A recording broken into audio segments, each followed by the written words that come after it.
Hello, everyone. It's Michael Pierce again.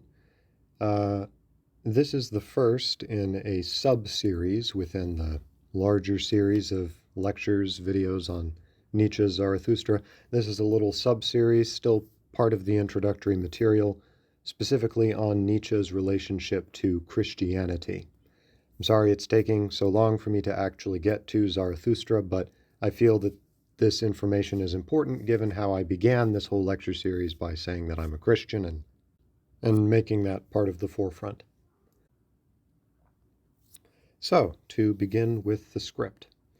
I have declared myself a Christian and yet a friend of Nietzsche. How do I reconcile these two? Rather better, perhaps, than many would think. To this end, I would like to start with a remarkable quotation from Nietzsche's semi-autobiography and self-retrospective Ecce Homo. Quote, I only attack things when every personal quarrel is excluded, when any background of bad experiences is lacking. On the contrary, attack is in my case a proof of goodwill, sometimes even of gratitude.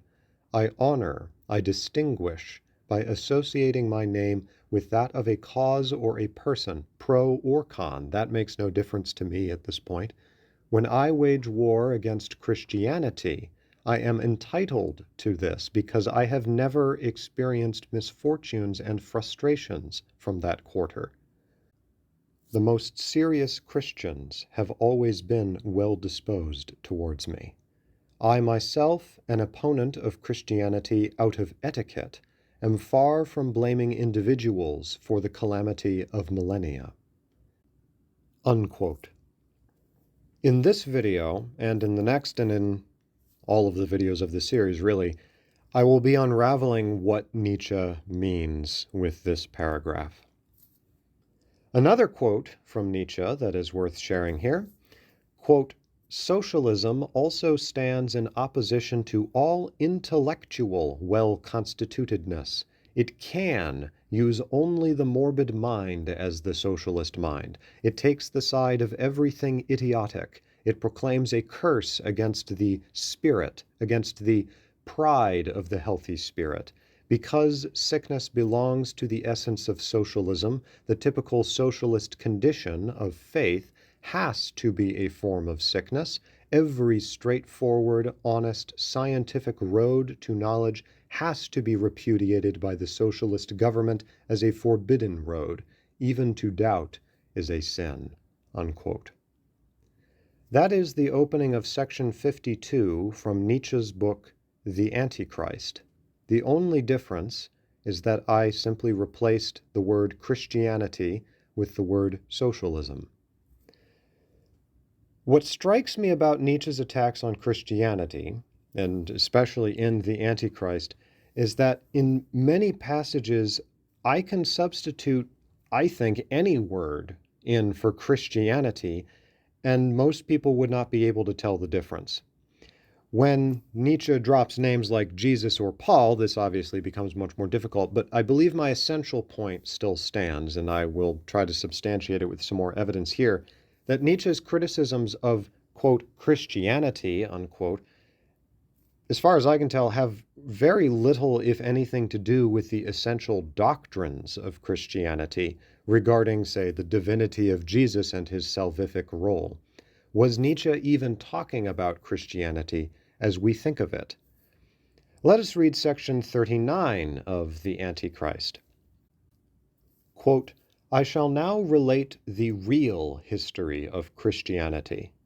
The word Christianity is already a misunderstanding. In reality, there has been only one Christian, and he died on the cross. The Evangel died on the cross. What was called Evangel from this moment onwards was already the opposite of what he had lived. It was bad tidings now, a disangel. It is false to the point of absurdity to see in a belief, perchance the belief in redemption through Christ, the distinguishing characteristic of the Christian. Only Christian practice, a life such as he who died on the cross lived, is Christian. Even today, such a life is possible, for certain men even necessary. Genuine primitive Christianity will be possible at all times, not a belief, but a doing. Above all, a not doing of many things, a different being, states of consciousness, beliefs of any kind, holding something to be true, for example, every psychologist knows this, are a matter of complete indifference and of the fifth rank compared with the value of the instincts. To reduce being a Christian, Christianness, to a holding something to be true, to a mere phenomenality of consciousness, means to negate Christianness. In fact, there have been no Christians at all. The Christian, that which has been called Christian for 2 millennia, is merely a psychological self-misunderstanding. Regarded more closely, that which has ruled in the Christian, in spite of all his faith, has been merely the instincts. And what instincts? Faith has been at all times, with Luther, for instance, only a cloak, a pretext, a screen, behind which the instincts played their game, a shrewd blindness to the dominance of certain instincts. One has always spoken of faith. One has always acted from instinct." Unquote. The title Der Antichrist is a rather brilliant double entendre. First of all, in the grammar of German, the title could mean equally someone who is against Christ or someone who is against Christians. We see from the above passage, and I shall provide more evidence to this effect, that Nietzsche himself is certainly not against Christ, and in fact, he is not even against what he would consider genuine Christians. He is against false Christians and their false Christ. These are the true antichrists. Christianity and its major figures are for Nietzsche der Antichrist, and he himself is only Antichrist insofar as he fights against what all the world now calls Christianity. What matter for Nietzsche are not doctrines, but ways of life or modes of being. Different doctrines can be used to cultivate, regulate, or inspire the same or different life instincts. It is these life instincts, these root motivations, which drive along a particular mode of life. These are the real thing for Nietzsche. And in his judgment, as a historian, philosopher, and psychologist, the instincts cultivated under the name of Christianity are extraordinarily dangerous and degenerative to the human species in the long run.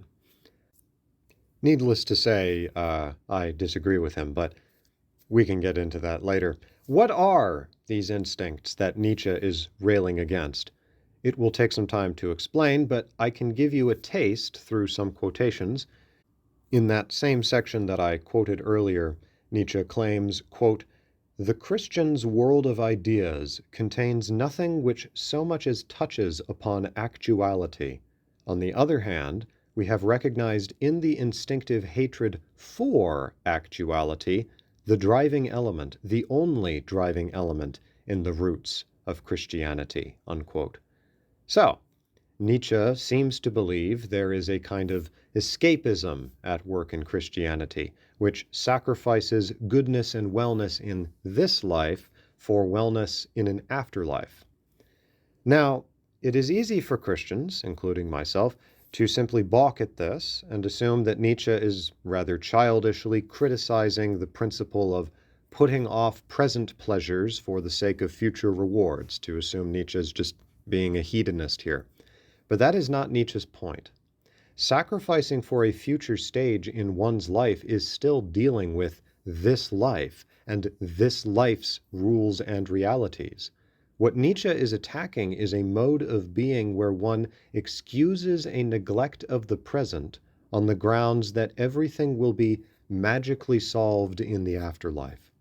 Many, speaking broadly, socialists or communists, whatever you want to call them, they do this. They give up on self-improvement and they put their energy into bringing about a utopia where self-improvement won't be necessary anymore.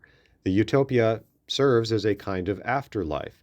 In other words, they defer responsibility for their present happiness and well-being onto grand forces that are beyond their control, and which can only be fought through participation in a radical political party or, more often, through morbid hopes for an apocalypse. Christians do the same thing with their afterlife or their apocalypses, or with their anticipations for the end of the world, the end times, the last judgment. In October 2023, the head of the Church of Jesus Christ of Latter-day Saints, President Russell Nelson, made a remarkable statement, quote, "Here is the great news of God's plan. The very things that will make your mortal life the best it can be are exactly the same things that will make your life throughout all eternity the best it can be." Unquote. This, I think, is exactly Nietzsche's point with the eternal recurrence. As above, so below. When Jesus heals people of their disabilities and infirmities, they do not just live happily ever after. They now have to live now. In the third book of Thus Spake Zarathustra, in the section of the three evils, Zarathustra names three aspects of human life which many people would fain be rid of in an afterlife, but which Zarathustra considers essential components of well-being, provided one is strong enough to handle them. These are Wollust, Hersucht, Selbstsucht. Hopefully I pronounced those correctly. I'm trying to use the original German. Forgive me. I listened to Google Translate for a while trying to get it down. In any case, those are the three that he names. What they translate to, roughly speaking, is desires for sensual pleasure, for power, or for one's own self-interest. Granted that these three things can be the source of great misery, can you yet imagine consistently a life, a society that genuinely is without them in some form? A society devoid of sexuality, of the pleasures of strong leadership, of at least some regard for one's own interests. I maintain that one of the most important passages in the Antichrist is in section 58, where Nietzsche says, quote, "One may assert an absolute equivalence between Christian and anarchist. Their purpose, their instinct is set only on destruction." In connection with this quote, we have Nietzsche's cryptic comment, quote, "Christianity negates the church," unquote. That's from section 27. Christianity, so called, as spiritual anarchism, as a kind of rebellion against power structures per se. We shall return to this idea in due time. For now, it suffices me to say that Nietzsche's criticism of Christianity was more nominative, not substantive. His real target was something deeper, something more akin to a sociological zeitgeist, which has, according to Nietzsche, most often worn a Christian mask and costume. Thus, in his notebooks from 1888, that was the last year of his sanity, he writes, quote, "The whole absurd residue of Christian fable, its spinning of conceptual gossamer and its theology, does not concern us. It could be 1,000 times more absurd, and we wouldn't lift a finger against it. What are we fighting against in Christianity? That it wants to shatter the strong, that it wants to discourage their courage, exploit their bad moments and weariness, transform their proud assurance into unease and qualms of conscience, that it knows how to make the noble instincts poisonous and sick, until their force, their will to power, turns back, turns against itself, until the strong are destroyed by orgies of despising and maltreating themselves." Unquote. I feel it is important at this point to make a distinction. The two proper responses to criticism are either indifference or repentance. If the criticism is valid, then we should rejoice at the opportunity to patch up a weakness or a fault. If the criticism is invalid, then there is still no reason to get upset, technically speaking, for the critic isn't attacking you, but a straw man. The sting of criticism depends upon the critic and the criticized sharing a set of values. If no values are shared, then the criticism has no sting. If values are shared, then you and the critic are ultimately on the same team.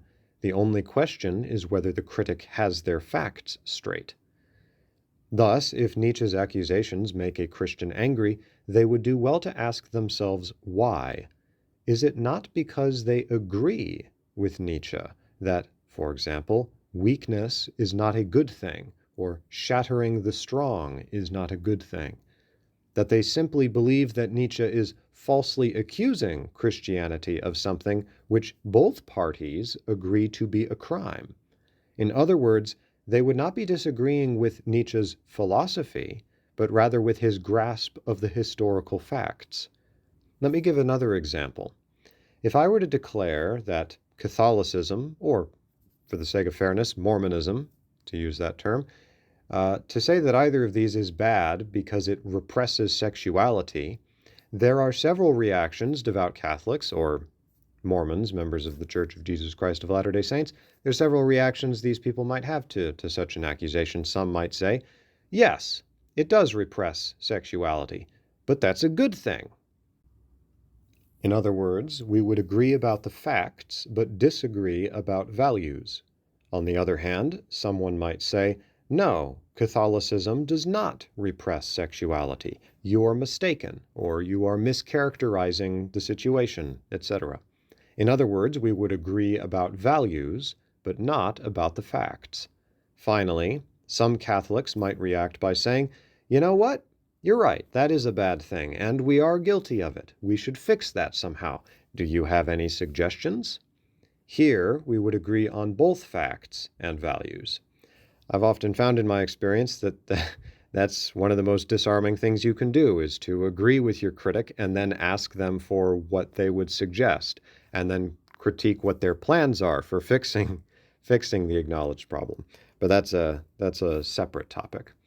Paradoxically, this is also from my experience, the most heated conflicts and the worst verbal stings occur precisely when the opponents agree on both facts and values, because it is only in those situations where one's pride is most clearly on the line. It is a curious aspect of humanity, and perhaps of material existence itself, that it is similarity that leads to conflict more than difference. Two people want the same thing, and probably for the same reason, so they fight for it. Two people are drawn together by a law of gravity, and naturally they begin to jockey for the central position. This is how I interpret the work of René Girard. You can check out my video about that. I'll put a link in the description below. But obviously I am digressing here. To close this section, I would like to quote from Thus Spake Zarathustra, from Book 2, the section of the priests. Quote, "They would have to sing better songs to make me believe in their Redeemer. His disciples would have to look more redeemed." Unquote. In this video, I would like to suggest that Nietzsche's book, The Antichrist, subverts the genuinely anti-Christian writings of the German Enlightenment philosopher Hermann Samuel Reimarus. Reimarus, in the mid-1700s, authored an investigation of the historical Jesus, which he circulated privately to an inner circle of his friends. After his death in 1768, the German philosopher-poet Gotthold Lessing published parts of the essay anonymously. David Strauss, the notorious biographer of the historical Jesus, discusses Reimarus at some length in his writings and was in any case influenced by him. Thus, Reimarus is easily transmitted to Nietzsche through Strauss. The contents of Reimarus's essay were scandalous. Reimarus used a critical analysis of the gospel texts to argue that Jesus was not a spiritual teacher, and certainly not the Son of God. Rather, he was just another aspirant to Jewish messiahship in the most worldly, political sense. Everything he did was calculated to increase his chances in a risky bid for the prophesied kingship of the Jews. The alleged miracles were, of course, fraudulent. He was popular with the superstitious rabble who were happy to believe anything. John the Baptist and the apostles were co-conspirators, thirsty for power. Ultimately, the bid failed, the rabble turned on Jesus, and he was allowed to be crucified by the Romans, ending his tragic hubristic life with the agonized words, my God, why hast thou forsaken me?" Afterwards, his apostles pulled a remarkable sleight of hand. Actually, everything had happened as planned. The kingdom was not worldly, but heavenly. In this way, they hoped to salvage the disaster and still retain and gain some power. They recast Jesus as a heavenly ruler, faked the resurrection, and the rest is history. In short, Christianity, according to Reimarus, is founded upon horrendous fraud. Reimarus was a deist who believed that God created the cosmos and then left it to run on its own. There are no miracles or divine interventions. The world operates according to scientific laws discoverable by reason. Thus, Reimarus's essay is innocuously entitled An Apology for, or Some Words in Defense of, Reasoning Worshippers of God, which is to say, not worshippers of Christ. Nietzsche, on the other hand, entitles his book The Antichrist. Well then, what does he have to say about Jesus and the apostles? Remarkably, Nietzsche argues aggressively against the idea that the historical Jesus was first and foremost a political figure. Nietzsche turns this idea on its head. For him, the historical Jesus is actually the spiritually minded teacher, the airy Aquarian mystic of John's Gospel. He is not out for political power, and certainly not to become a king. Rather, Nietzsche portrays him as a profound and exasperatingly innocent dreamer. Nietzsche suggests that Jesus' whole teaching could be understood with the phrase, resist not evil. It was for this reason that he died. He did not resist the powers which attacked him. He accepted it all, even death on the cross. He had, at least in his own mind, transcended the world around him. Some extensive quotations from the Antichrist will be sufficient, I think, to dispel the understandable assumption that Nietzsche's book is anti-Christ. Quote, I resist, to repeat it, the incorporation of the fanatic into the type of the Redeemer, Jesus. The glad tidings are precisely that there are no more opposites. The kingdom of heaven belongs to children. The faith which here finds utterance is not a faith which has been won by struggle. It is there from the beginning. It is, as it were, a return to childishness in the spiritual domain. In the entire psychology of the gospel, the concept guilt and punishment is lacking. Likewise, the concept reward, sin, every kind of distancing relationship between God and man is abolished. Precisely this is the glad tidings. Blessedness is not promised. It is not tied to any conditions. It is the only reality. The rest is signs for speaking of it. The consequence of such a condition projects itself into a new practice, the true evangelic practice. It is not a belief which distinguishes the Christian. The Christian acts. He is distinguished by a different mode of acting. Neither by words nor in his heart does he resist the man who does him evil. He makes no distinction between foreigner and native, between Jew and non-Jew. He is not angry with anyone, does not disdain anyone. He neither appears in courts of law nor claims their protection. All fundamentally one law, all consequences of one instinct. The life of the Redeemer was nothing else than this practice. His death, too, was nothing else. He no longer required any formulas, any rites for communicating with God, not even prayer. He has settled his accounts with the whole Jewish penance and reconciliation doctrine. He knows that it is through the practice of one's life that one feels divine, blessed, evangelic, at all times a child of God.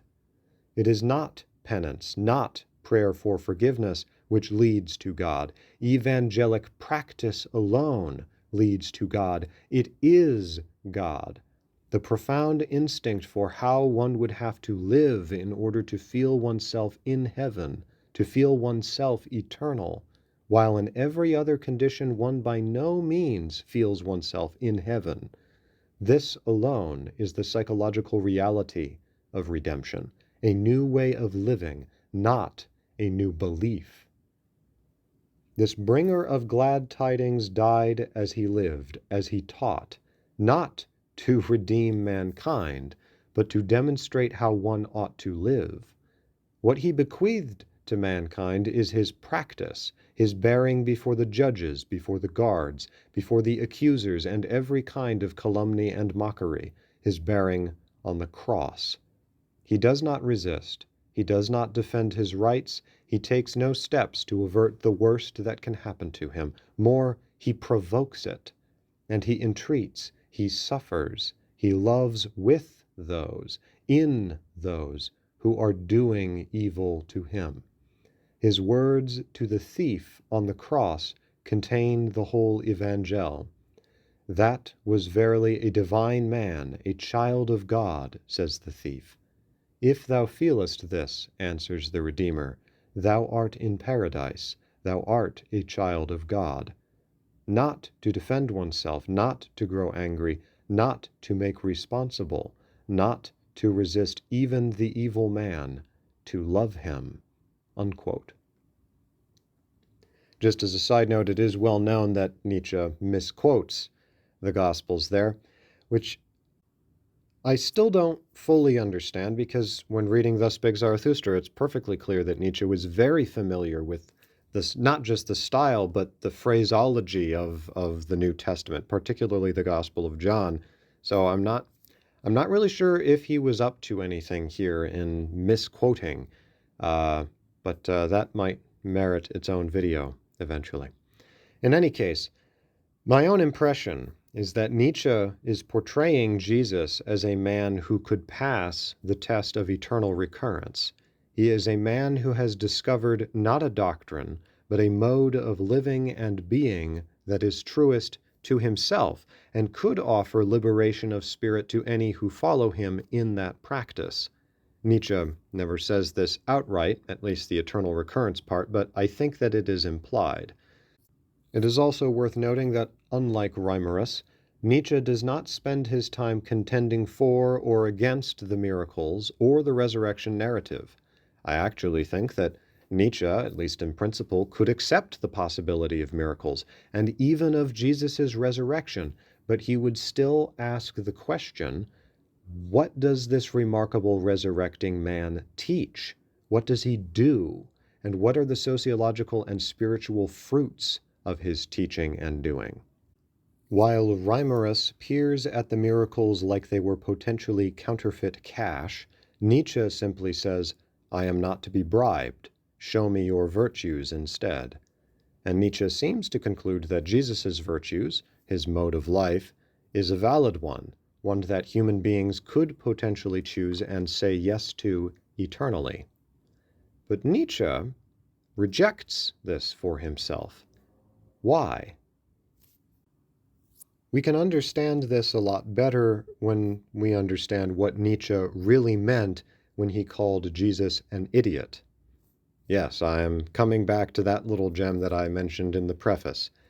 The passage in question is from section 29 of the Antichrist, where Nietzsche discusses, quote, the psychological type of the Redeemer, that is, of Jesus. Nietzsche writes, "To speak with the stringency of the physiologist about Jesus, an entirely different word would be more in place here, the word idiot." Unquote. Now, the word idiot only begins to occur in Nietzsche's writings of 1888, when he wrote The Antichrist. According to Heyman, Nietzsche discovered Dostoevsky in 1887, under circumstances similar to his discovery of Schopenhauer so many years before. We know for certain that Nietzsche read Notes from Underground and The House of the Dead, and there is some evidence that he also read The Idiot, which would help explain the sudden appearance of that word in Nietzsche's writings. It occurs at least 10 times in the Antichrist. He also mentions Dostoevsky by name and the Russian novel in direct connection with Jesus' life. Specifically, Nietzsche laments that someone like Dostoevsky was not contemporary with Jesus in order to psychoanalyze him. So obviously Dostoevsky was on his mind. Dostoevsky's The Idiot concerns an epileptic named Mishkin, whose genuineness, kindness, and compassion are hopelessly out of place in the jaded city of St. Petersburg. For instance, early on in the novel, Mishkin attempts to calm an enraged acquaintance named Ganya and is slapped for his efforts. Instead of retaliating, he turns away and mourns, quite sincerely, about how Ganya will be ashamed of his action. Dostoevsky said elsewhere that he did model Mishkin on Jesus, so Nietzsche's apparent identification of the two is prescient, or at least he immediately understood what Dostoevsky was doing. Nietzsche seems to view Jesus as a man incapable of doing harm. He seems to portray him as a lamb-like child. Now, anyone familiar with the New Testament should think this extremely strange of Nietzsche to say. Is he forgetting about, say, the cleansing of the temple, or the angry pronouncements against the Pharisees, or the prophecies about the end of the world and the Jewish temple's destruction? Well, whereas Reimarus takes the spiritual, gentle statements as later additions to the Gospels, while the fierce political statements are considered historically genuine, Nietzsche reverses this. He claims that Jesus' followers could not understand what their teacher was up to, and in their struggle to understand him, they blamed Rome and Jerusalem. In fact, what they really blamed was life itself, with the powers that be standing in as their representative. They said that this world, this life, are evil, because this world was responsible for killing the best man they had ever known.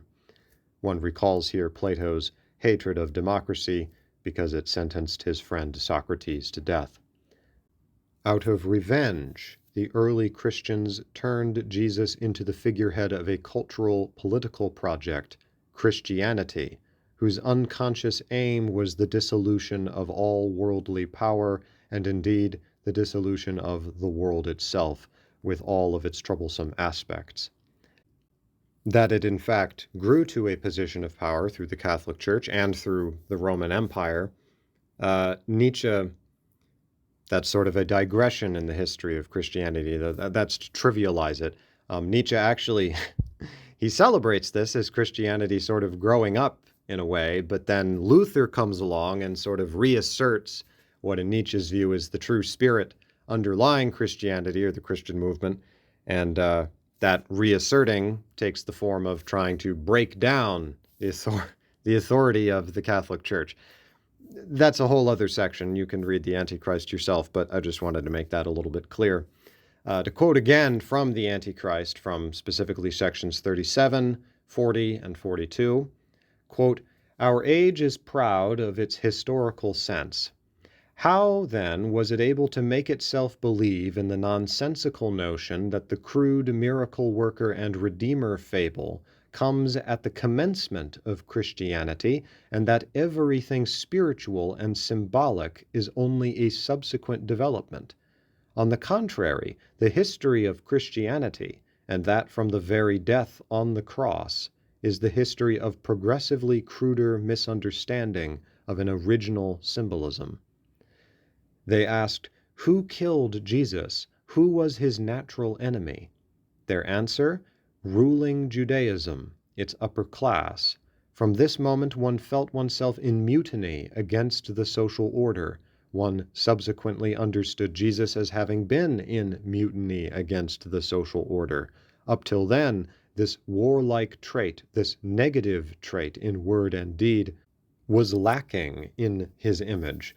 More, he was the contradiction of it. Clearly, the little community had failed to understand precisely the main thing, the exemplary element in his manner of dying, the freedom from, the superiority over every feeling of resentment, a sign of how little they understood him at all. Jesus himself could have desired nothing by his death but publicly to offer the sternest test, the proof of his teaching, but his disciples were far from forgiving his death. Precisely the most unevangelic of feelings, revengefulness, again became uppermost. One sees what came to an end with the death on the cross, a new and absolutely primary beginning to a Buddhistic peace movement, to an actual and not merely promised happiness on earth." Unquote. To close, I quote again from Thus Spake Zarathustra, Book 1, Of Voluntary Death. Quote, "Truly, too early died that Hebrew whom the preachers of slow death honor. Had he only remained in the desert and far from the good and just, perhaps he would have learned to live and learned to love the earth, and laughter as well. Believe it, my brothers, he died too early. He himself would have recanted his teaching had he lived to my age. He was noble enough to recant." Unquote. So that hopefully gives you a bit of a better picture of Nietzsche's rather complex relationship with Christianity and with Jesus Christ. In the next video, I'm going to be talking about Nietzsche's relationship with the figure of Dionysus, who I'm going to assert, probably controversially, hopefully controversially, that effectively Nietzsche replaced Christ with Dionysus, but really what this was Nietzsche running away from Christianity and then coming back around to, I think, a more genuine understanding of Christianity, but I'll formulate my thoughts a bit more for that when we get to it. Take care, and I will see you in the next video.